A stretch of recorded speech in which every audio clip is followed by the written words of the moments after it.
Hi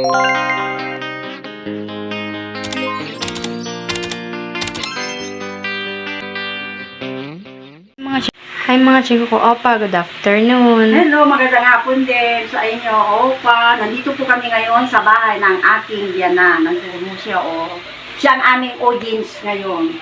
Ang pag-usapan po natin ay tungkol po sa luya at saka langis. Igigisa natin. Ito po yung langis. Langis na nyug po ito, langis na nyug.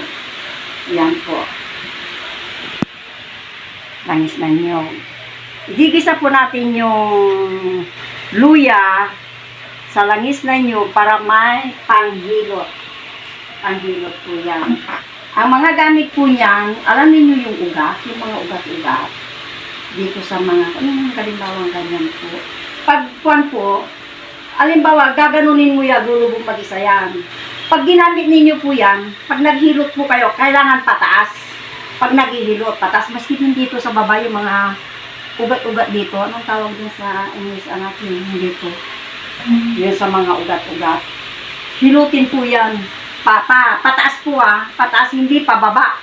Kailangan pataas. At saka ito po mga luya na ito, lahat po pwede niyang gamutin. Sakit sa tiyan, sakit sa kasukasuhan. Ayan. Marami siyang kwan. At kailangan po ito, uulitin po namin kasi update naman ito po Kailangan po ito, ang luya, kailangan iluto mo mabuti, igisa mo siyang mabuti sa langis. Langis na nyo po yan. Igisa natin mabuti po yan. Yan, igisa natin. Tapos, kailangan itong luya magiging brown, hindi siya masyadong yung parang hilaw pa. Kailangan lutong-luto po yan. Kasi hindi po pwede na panghilit ninyo na sariwa po yung langis na kasama sa yung itong luya at saka langis ito sariwa itong luya kasi lalong lalala yung mga sakit-sakit. Ito ang gamot na gagamot nito, sakit sa tiyan, sakit doon sa mga ugat-ugat. Alam pa ninyo yung di nakakalakad na tao, yung mga nalalamigan din naglalakad sa simento o sa tiles. Ito, ang gamot niya.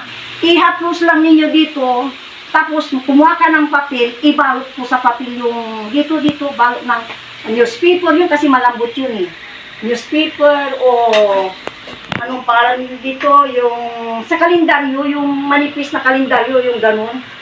Yung ganyan na kwan, yan. Pakita mo nga anak. Yan, yung mga ganyan. Yan ang gagamitin ninyo. Yan po. Yan. Ibalot po sa may masakit dito sa mga paa. Balutin ninyo. At saka sa likod po, haplusin po ninyo ito, lagay din. Yung pag nila malamig yung likod, ito din po. Ilagay doon, lagyan din ninyo ng newspaper. O yung kalendaryong manipis. Ayan. Ito po, igigisa po yan. Ayan, pwede na yata. Pwede na. Nagtataka siguro po kayo, bakit ibang lugar po ito? Bahay po ng biyanan ko po ito. Nandito si Teresa. Kaya, ako na lang po ang pumunta dito. Kasi bakasyon naman Kaya lang, boss, pasensya na po kayo kung medyo bihira po kaming mag-vlog ngayon kasi si Teresa nandito po sa bilog ngayon. Ayan, pwede na po siya, lutong-luto na po. Ayan, papatayin na po natin. Ayan, pwede na po yan. Ayan. Siguro naman nakuha ninyo kung paano po yung pwedeng gagamutin po nito. Sakit sa ugat, yung paa na hindi makatayon, malamig, lalo na yung lakad ng lakad yan, tapos nakatutok sa electric fan, masama po yun. Huwag nyo pong gagawin yun. Saka dun sa likod na electric fanan, masama din po yun. Ito pong ilalagay ninyo pag napagod, lalo na pag naglaba. Yan po ang gagamitin ninyo panghapos sa likuran. Lagyan nyo po ng newspaper. At saka marami.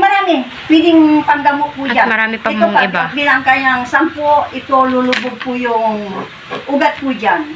Mga kaibigan, sana nakuha po ninyo ang ibig namin sabihin kung paano gagamitin po yung langis ng nyog. Marami po ang benepisyo niyan. Ganyan po ang pagluluto sa langis ng nyog. Langis ng nyog at saka yung yung luya. Ayan, igigisa lang po yung luya at saka langis na nyog. Bye. Ay, sana nakuha nyo ang ibig namin sabihin. Opa. Opa. At maraming salamat God sa bless. mga subscriber namin, mga sumusuporta sa amin. At sa lahat po, maraming salamat. Thank you, boss. Boss. God bless. Stay Salamat na po. safe. Bye.